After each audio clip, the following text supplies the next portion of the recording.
Hello and welcome to Tithely Backstage. You probably already noticed as you hear me introing, hey, this is different. Usually Casey intros these things, and you're right. This is different. Casey is on a wonderful vacation this week, and that means you're stuck with me emceeing the whole podcast, but it's still going to be a great episode. I'm so excited for what we're talking about today. But before I dive into that, give you a quick intro to who's here. We have also a special guest, Natalie, who's also a group PM here at Tithely. And by the way, I'm already screwing this thing up, but I'm just going to keep running with it. PM, we say that all the time, product manager. So product, Dan, I'm going to toss a question at you. We just for everyone listening, we talked through the whole script and I'm already going off script here. Dan, can you explain real fast what product is at a company? Going back to like Casey, I thought you were going to be like, he's gone, you'll never see him again. I thought you were like you need to forget about Casey. He only made it into 3 episodes. There's a little bit of Hunger Games going on here, and like we're going to rotate. We got a better version now. So Natalie's going to be replacing. Casey's on vacation. We miss him. Yeah, much deserved vacation. The question was on product, and what is product? Yeah, that's an interesting word because it's typically when you think of people who get stuff done, you think of project management. Product tends to be like around what are we building and shaping that thing, and does it solve a real problem, and you're really focusing on outcomes, not just output, right? And so there's just kind of this word that we found that project management tends to be, I'm taking something from here to there, and a product manager is going to ask, well, why? Like, what are we taking? Like, what is this thing? Why does it, what will happen when I take it over there? That's a product manager. So they can kind of be annoying in the room, right? During a small group lesson, which we talked about last week, they're like asking like, but why? And you're like, well, shut up and do it. So product managers tend to be a little bit rebellious and want to ask a lot of questions to make sure the outcome is something that, everybody actually wants and everyone's aligned on that outcome. And so anyways, I just want to add a little bit of definition there because you probably don't hear the word product manager a whole lot. And that's the 3 of us in this room. That's kind of what we've been focusing on for the last couple years of our lives is really product management. Mm-hmm. And my brother-in-law, I was chatting with him. He's in marketing at the company he's at. And I was talking about how I'm in product. And he's like, oh, you're in product? And he detested the product person in his company. But it's just like what you just said. Sure we can be. Your brother-in-law just has some underlining feelings that he's always had, and now he's like, now I know why. I talked to you about it, but really, it's what you said though. Like we can there's a toxic side. Any position can have a toxic side, 100%. But there could be a toxic side of product where we're like, no, we're right. This is how it needs to be. And that's what he had experienced, where the person wasn't focusing on the things they should have been focusing on. And they were also insistent of how to do it. So anyway, that was, we say product, John's the PM, Dan's the director of product. Now Natalie is a group PM. But we've never actually said, but that's product manager, but that still isn't deep enough. So now you get an idea, dear listener, of what product even is. Anyway, now, as I said, that was kind of a long intro. And Dan, hey, here's the question. This is like, since we're going rogue, since Casey's gone, Casey, come back and save us, please. Since Casey's gone, how do you explain your job to your parents? Have you ever done that? Like, hey, how do you explain what you do to like your mom? Well, I definitely, you were about to say something, Natalie. I want to hear what you're going to say, but I will say, as I switched from engineering into product, my dad, who's an engineer, was not happy at all about it. So how do you explain it? So, I mean, he wasn't like, I'm an adult, I'm doing just fine. But he was like, John, are you sure you're going to be okay? I mean, like engineer this.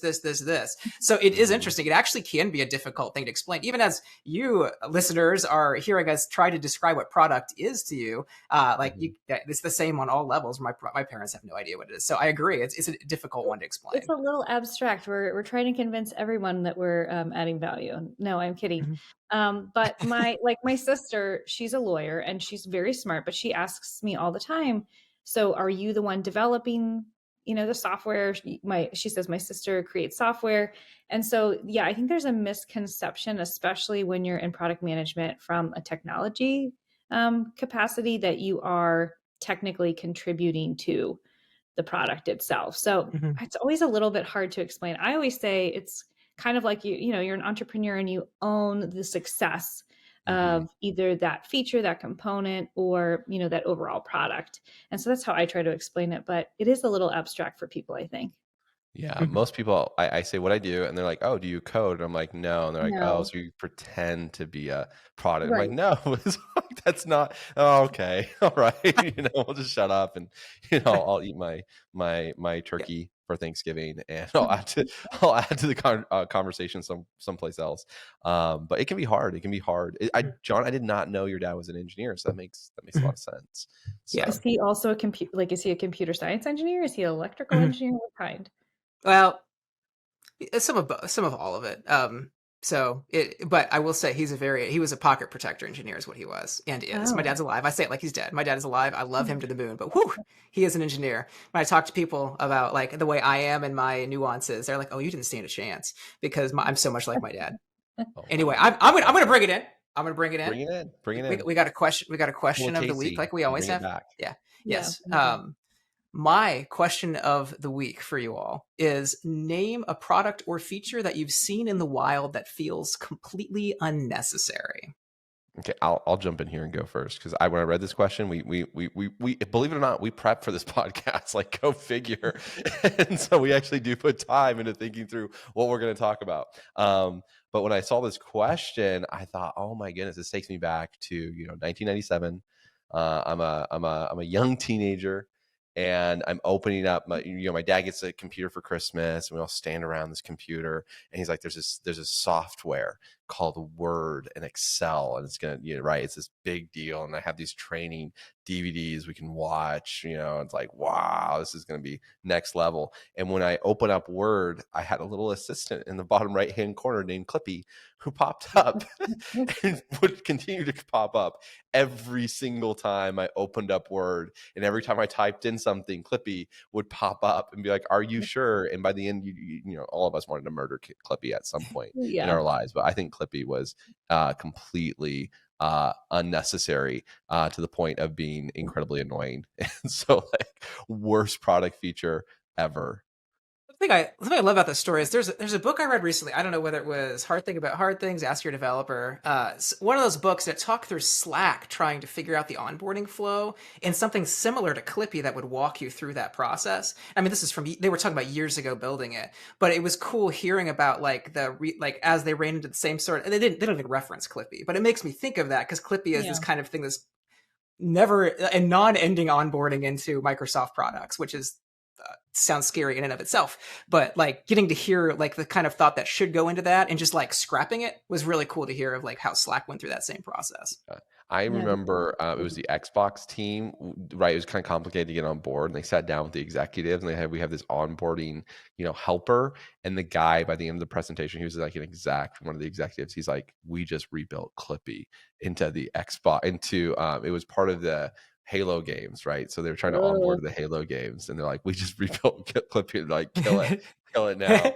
And so it was terrifying. Like Clippy should still show up in your nightmares, right? So we were scarred, right? If you never got to know who what's like the modern day Clippy?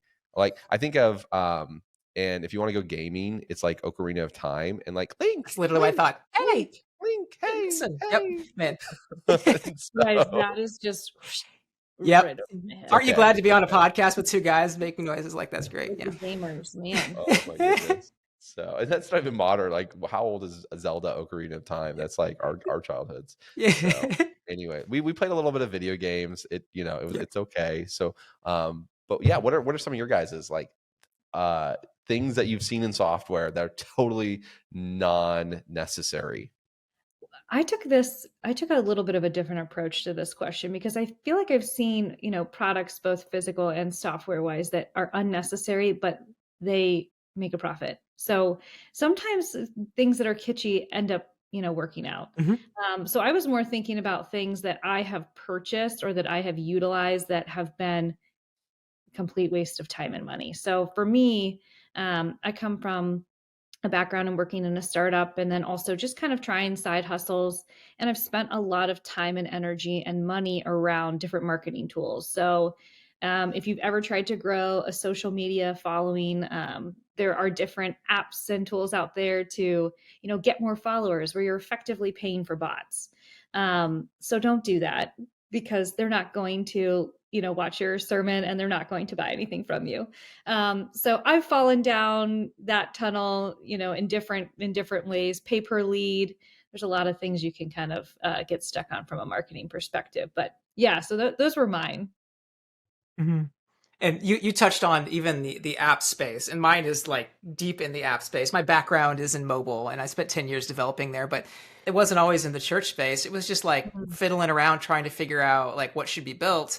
And I'd come across these things. Oh, this is an idea. I should start building. This is an idea. I should start building it, and didn't actually look to see if anybody had already solved that. So Mhm. sometimes it's not that the thing being built isn't necessary. It's that like 100 people already built it because no one's actually looking at the landscape. And that's why when you look at the modern app store, a common thing you hear is there's a billion apps and they're all the same type of thing. And that's what it is. It's because nobody's actually looking around to make sure that there's a need for what they're creating. So I like how each of us came into this from different angles, right? Like Yeah. I feel like each of us had a great example, but it was a completely different reason why that example applied.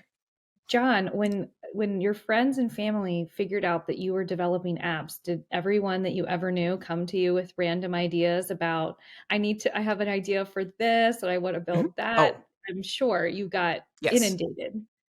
And I think even more so in like the 2010, like closer to that time range, Right. because I was starting in 2010, 2011. So we were talking 3 years since the App Store opened up for anybody to develop. And yes, it like everyone had something to ask. And the big problem is, man, I won't go much deeper down this hole, but the big problem is everyone will give you an idea and say, I'll give you 50% stake if you build this. They think Right. they're doing you a favor, but they're actually giving you all the risk. And Yeah. it's like, yeah, they have no idea what they're like. Cause you're like, invest all this time for me and I'll let you have this thing because you did it. It's like, no. But the problem is Everyone you has don't learn that until ideas. you go down that path a few times. Yeah, everyone has Yeah. ideas. Ideas are what constitutes us as human beings, but it's what you Yes. do with the ideas, right? That's the 100%. Right. legwork.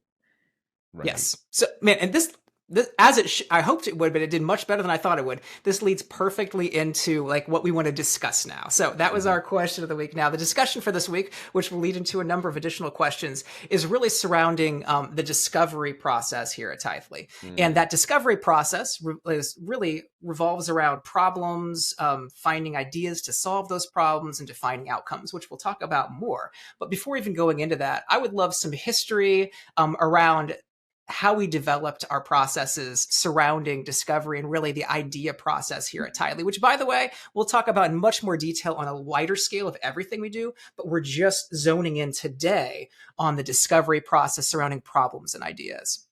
Yeah, I'd love to talk about this. I think when you're using software, you kind of inherently know there are other people using this software along with you, but you don't see them. But software is kind of like a little economy, right? And you think about your hometown, and you can see the people on the using the freeways, or you can see the people at the stoplight, you can see the people using the convenience stores. You kind of know, right, from that economy what needs help and what needs to be worked on, where the Mm. potholes were at, or where they're needed to build additional parks or a school. But in software, you tend to not be able to see how other people are interacting with the software, and it's just your experiences. And I know this, it can be kind of frustrating when I see something in the software I use every day and it's not getting changed or updated, and I'm like, I love this thing. Why can't everybody else see this? So maybe this might give you a little bit behind the curtain. How is the sausage made at Tithely? Like, how do we actually decide what do we build, what do we not build, who do we build it for, who do we not build it for? And we like to think about the idea of problems, right? Because if we're just building stuff for the sake of building things, that's not helpful. Let me give you a scenario or a real, like, something in my life. I lived in Central California up until about 2 years ago, and about a mile and a half from my house, they built this part of this high speed rail. It was ugly. It's just right. If Mhm. you're driving down the 99, you're going to see these little, and they look like bridges, but they're like, it's like half mile long and it just ends. Right. So it's really useless. It's a useless thing that just looks awful, right? It's just in the middle of Central Valley, which Central Valley already needed help, and this, right, Didn't this help. doesn't look great. And so, like, I drive a mile and a half from my house, I'm looking, and there's half a bridge meant for a high-speed rail train that will probably never get done at this point. Okay, we want to be really careful that when we choose to build something into our ecosystem, it's something that really helps. So what we do is we tend to look at, okay, well, where are people having the most problems, right?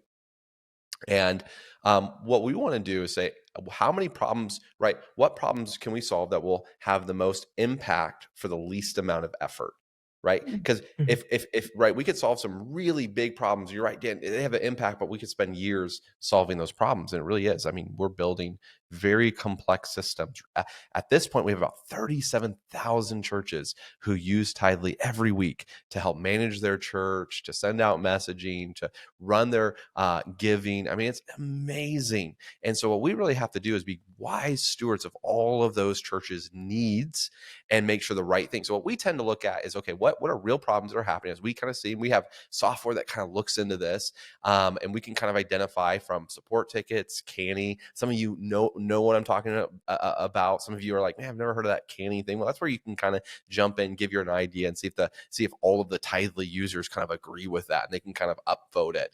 And so we have these different methods we use. We look at other churches and what's helping them, what's moving them forward. And so we get this amazing opportunity to really get a large global view of kind of churches. And then we got to figure out, well, what are the problems we're really passionate about solving? And so as we look back, right, one of the things was, well, churches need a way to connect to their church. That was a problem we were really excited about solving. So we looked at the church app and we said, how can we build, chat into church app? We see churches typically using Facebook, which is just not ideal, right? You're competing with a bunch of other ads, notifications. And so we said, hey, let's just see if we can build this actually into our app platform. And it's been amazing. And we're going to continue to develop that. But there's also some things we've chosen not to build, not because we don't want to, not because we don't have a heart to, but because when we look at the problem, it's not affecting enough people, right? And we always have more to build. So probably like your house right now, if you looked around at your home, you probably have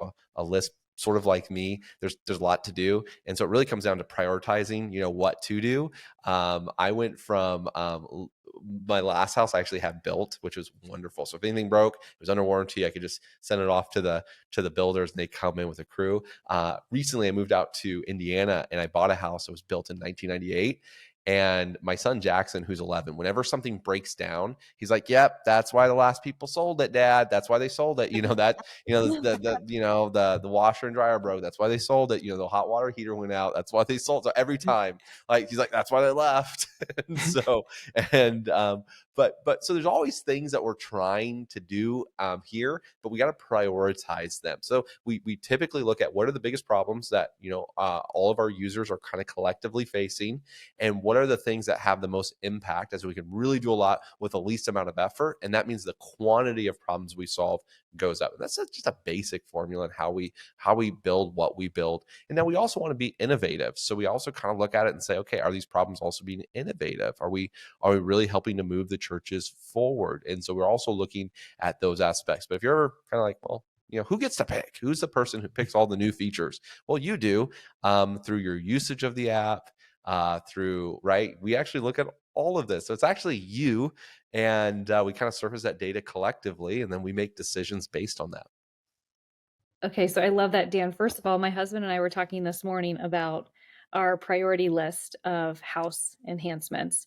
And we basically said, we have a 3-year-old and a 1-year-old, and we have a lot of childcare expenses. So we said, until we get the kids into school, we're in maintenance mode. We're just prioritizing maintenance at this point. So no fun features for us. But I yeah, love that. I love even like it's two product people having a really good conversation, being on complete right. You're in each other's let's look at our wheelhouse. backlog and really decide Yeah. bang for our buck here. Right. Yeah. But no, I love what you said, and I'm newer to the Tithely family, and something that I've been incredibly impressed with coming in is, first of all, we have a great customer base, but that we do listen to the customer base, and we have great tools to solicit feedback from them. So we are listening, and we get really good insights, and that's incredibly helpful to find those problems. Mm-hmm. And something I love that Dan, as the director of product, has really pushed on is like having some like books that we can reference. So we have our way of doing things, and it truly is our way of doing things, but we have like ways to think through this stuff, and you really need that. I think it's very easy, potentially more than any department, like in a company, product can easily, like everyone's doing something a completely different way. And like for me, the core, the backbone of everything for me, and this is what we do have different ways, but like as you read any modern product book, it's lean startup. So if you want to know anything, like lean startup isn't about product specifically, but like everything you read in product, whether the book even says we don't believe lean startup's right, then they'll always have but da da da da da about lean startup is correct. And that's because like as much as you want to pull away from it and there's better ways to do stuff, I think lean startup has like really established modern product in the way we build things, especially in the tech sector. But there's a number of other books. I know, for instance, Basecamp, Shape Up. Are there any? Do you see any books, Dan, that you would say specifically or you consider foundational, either for you or for how you think we do things here at Tithely on the product side? Yeah. So I know most of the people, tuning in, maybe you don't have a product background, and just like every ecosystem, like if you got into quilting, there's those people who know quilting really well. My mother-in-law is quilting, and she would know who the people are, right? There's some, and so even inside of product and engineering world, there's a couple people that we really like to follow. There's a software called Basecamp. You may actually use them to help manage some of your churches, to do items, projects. Jason Fried and DHH over there are just incredible thought leaders on how do you build really good software. Because sometimes it can feel like, man, Dan, like there's this thing I really want done. Why won't Tithely just go and do that thing, right? And what we really want to make sure we don't become is the squeaky wheel gets the oil, where we're always reactionary to the person who's most upset. And there actually are software companies that do that, right? It's just whoever bangs down the door gets loud and says, man, I'm gonna, right? They head off. And what happens is you end up not building the right thing. You just end up building, you're kind of in the survival mode of of the path of least resistance. So when I'm looking at how we build here, I really want to make sure we're very intentional about what we build next. And what that means is you have to have a lot of hard conversations. So one of the ways that we've looked at building is using like frameworks. And so we tend to look at like thought leaders. So I love the guys over at Basecamp. I think they have, if you're in this world of remote and maybe your church staff is wanting to go a little bit more remote, stay out a couple days, come in a couple days. Jason Fried has a book called Remote as well as Rework, and they're just phenomenal. Again, these aren't Christians. These aren't guys who, would necessarily have the same beliefs. John referenced a book, Lean Startup, which I read.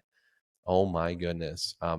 This was before I was even in software, but I read this book, and it was the whole idea is, minimum viable product. Like, how do you really go in and build the smallest thing necessary? And I think churches are even beginning to really understand a lot of this, just saying, hey, maybe this is our first time. I'm going to use an illustration. This is our first time doing VBS, and maybe we're not going to look like the church across town that has Circus Soleil layout and does all this, but we're just going to do our first attempt. What is necessary to have a good VBS? Registration, kids classes, crafts, cookies, and a gospel message, right? And you kind of start. Great example. And then you see great example. Will anybody come out? Will anybody actually come out to this thing? And so we tend to really go with more of a minimum viable product, because the worst thing is spending years in development building something only to turn it off. I mean, you think about modern software and companies that have gone to great length to maybe build stuff thinking it was going to be huge, and then turn it off. Google is infamous at this, launching I think about Google Reader, which was fascinating. They just shut it down. I mean, you guys would probably have a couple pieces. Anything comes to mind when you think of companies investing a ton in software and then shutting it down? Google knows this well. Yeah, I think there's an entire web page dedicated to the Google graveyard, and there used to be something called the product graveyard that was really neat, but I actually think that too is no longer. So the graveyard saw its end. Oh my goodness. Yeah, I mean, so many large companies that have invested, and luckily they have enough money to do that. But it's like we're in the back. It is. So as you've probably noticed, good engineers are some of the most expensive employees, because you're competing with everybody else who needs engineers. So this is a very expensive resource to have and to utilize. And so to build something out of whim, or to build something because you're out of fear, this person is gonna leave, you can end up building the wrong thing, and then you push it out there and you end up it ends up not getting the outcome. I love what Natalie you said earlier. product managers really just own the success, right? And if you're really thinking about that, like the success can't be, we have one of our 37,000 churches that use this thing. Like that would never be a success criteria here at Tithely. If we build something, put engineers on it, and we have maybe one church use it, that'd be devastating. So we want to build stuff that all 37,000 churches can benefit from, and so we really try to own that success. But if you're thinking about getting into software, I would definitely say start with the Lean Startup. I think it's an interesting read. Recently, I went through Basecamp's newest book called Getting Real, and it's been a great read. But yeah, software it's fascinating. It's interesting to me how people like to project onto software, like, well, it's like building a house. It's not. It's just getting stuff done. Software it's more like, again, I have 6 kids. It's more like raising children. That is literally the best way I can think about it. It's like having a kid. And how do you work with that kid in every stage of life as they begin to mature and take on different angles, and you have to do different things to support that kid at different stages. At some stages it's very hard, newborn, and at some stages it's easy, and then it gets hard again as you get into those teenage years. And that's a little bit like software. It's much more akin to having children than building a house or something like that. There is never a point where, okay, you've gotten to the place, you're done, you've built it, and now we can just sit back and, allow the revenue to rake in. And I actually had a gentleman that I used to work with that would say, when are we going to be done? And I'd tell him, we'll never be done. And if we are done, that means that we're not in business, because there's always going to be future problems to solve. There's always going to be something else that solving one problem introduces a new problem, and one convenience creates new conveniences that we're looking for. So yeah, that's a great example, Dan. It is like kids, you got to put the work in every single day. Yeah. And right now we're going through a major shift. There's I was talking to a buddy of mine, and we were just talking, what are the implications of ChatGPT on SEO? Right? Because now everybody has access to writing tons of articles really fast. Is Google just going to be like, okay, I guess everybody's going to rank, and Google knows you're asking a question. Google knows this. They know ultimately what I want is an answer to my question. I don't want to go click through a bunch of pages and hunt it down. So even Google's going to go more of this. You write in the question, it's going to give you the answer, and maybe have some footnotes on where you can dig down more into that. So like 100%. even if software in that case of when is it done? Well, there's market forces. There's other things out there. Like we're even looking at Tithely and saying, man, what's changing, around AI? What's changing around blockchain technology? What's changing in virtual card processing? Like, what do we need to think through? And so it's not right. If you're sitting and I mean, very few pieces of software can sit for years on end and still be viable, a few years later. And so it's not the nature of software. So I would love to know if there's people who are into software. I think when we record this show, I tend to think, oh, this is somebody at a church, but they're actually, I mean, we work with millions of donors. I wonder how many people are actually maybe working at a church and they do have a software background. So if you ever think about it, jot us a note. Let us know how you're doing. We'd love to chat. And I think along with that, like someone could have just heard everything we said, talked about lots of producty thing, tossed out a lot of product books. And I think you made a great point there of like, hey, this is a VBS example. And just as sometimes I was talking to Natalie about this, I believe it was yesterday. Like I'll read a book about like directed at CEOs because I can take a lot out of that applies to me at a product level, even though like a lot of it doesn't apply. I think in the same way there's things in the church space where it actually does apply to you, just as you could read a marketing book and learn so much about things you could do in your church as well. So I think anytime you listen to this, we talk about this is all things product, all things Tithely, and all things the church. But like in reality, I think there's probably a lot more crossover here than you might even think as you hear that. With that all being said, I want to jump through a few more questions across the topic of discovery, which, by the way, everything we just talked about was that. I'm not acting like we're transitioning finally into the topic, but the specific elements of discovery are really a problem, which we've touched on a lot. An idea, which comes from like you come up with an idea to be able to solve that problem. And then there's elements like an outcome that you want to have. And there's assumptions surrounding that outcome that you're like how you're going to reach that outcome. So I want to talk through some of those elements. The first question I have for you all surrounding that is, how do problems expose themselves really to you? Or in other words, how do we find these problems? So as you go through your workflows, how do you find these problems? So part of it is, again, so we have these pieces of software that watches all of our data, right? So we have these pieces of, and you can kind of see it there, right? So we can kind of look at all of our big data and see where there's issues or things that's not happening. One of our easiest places is in our support channel. So you've probably at some point, if you're using Tithely, you go down to the right-hand corner, you're like, I need help, right? So we're fine. We're at a place where we can take those support requests and categorize them and bunch them. And then we're like, oh, wow, there's a real problem here. We received a few hundred support tickets in the last, 48, 28 hours. On this issue. And so that's one way, is we just look at support. There's this, I mentioned this earlier, but it's Canny. And that's a way that, you can go and we can kind of crowdsource, what are those features that you think are important, you would like to see put into the application. And then lastly, just looking at kind of the data and like, where's the data kind of trending and looking, and where's it moving? And so that helps us understand, okay, what do we need to build? What are the issues? Something that I'm just passionate about is areas of the app that everybody uses all the time, right? So if someone said this at home, they said, prioritize spending money on the things you use every day. I think it's very easy to get, to watch people and they'll go buy maybe that side. I'm in the Midwest now, so side by sides are a real big thing, and they're actually really expensive. Do you know what I'm talking about? Yes. John, like those off-roading things. And Yeah. this is just my brain. I'm all for the people who go get side by sides. I think they're awesome. I'd love to go sometime. Don't drive too crazy.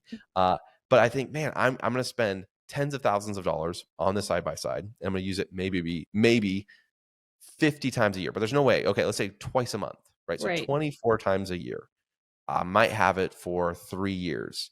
So Dan Irmler is going to go spend a ton of money on my cookware.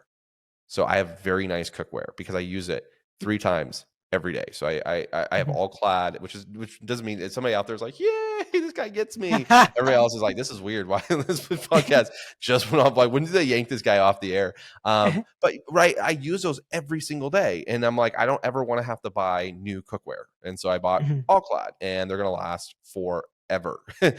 And so that's kind of my goal there. And so when we look at what can we build into our software, I look at things, what is really gonna benefit, and something that we can put in that's really going to long-term help people, and things that people are using every single day. So if you're on Tithely, you've been to that transactions view, you've been to the bank deposit views, those matter to you. And so we're trying to figure out, how can we make those areas that everybody uses every time you come into the platform even better, and just fine-tuning those, knowing that they're high traffic areas. Absolutely. I was just going to say too, I think one of the quintessential responsibilities as a product manager is to really deeply understand the experience that your customers will be, experiencing effectively. So, as we're even designing flows and going through them, really making sure that we sit down and think about the different personas, if you will, that might be coming through this flow. So, this is a church admin. This is, the leader of the worship group, and how are they going to see this flow differently, and what different problems can that present? So it's, it's a full cycle. It starts at the very, start when we're designing it. But then also kind of having that gift, to your point, Dan, of feedback, once we have something that's out there and that's live, and really see, what the usage looks like. Love that. And talking about like the understanding the personas and how someone's using the product. Even today, I was on with my designer Alice, and we were talking through we had written up everything of how something should be built, and an engineer read through it, and they were like, "Oh, I think this is wrong." And I sat with the designer, and we're like, "Ah, no, I think the engineer's off here." And we just kept talking and kept moving things around and talking through the use case. And literally 20 minutes later, we were like, "Oh my goodness, this is it. This is what just." you need to obsess over the persona and obsess over the user flow, because it would have been impossible for me to really understand it. Now, everyone sees it from a different perspective. So the tech lead could see it a certain way that I couldn't see, the designer couldn't see it. But then because we all care deeply, even the engineer, we were able to say, oh, okay, I understand how this, like, someone can get in here. And we realized, though we didn't understand the situation, it was an over 50% of use case situation. It was just hard to understand it. So like that.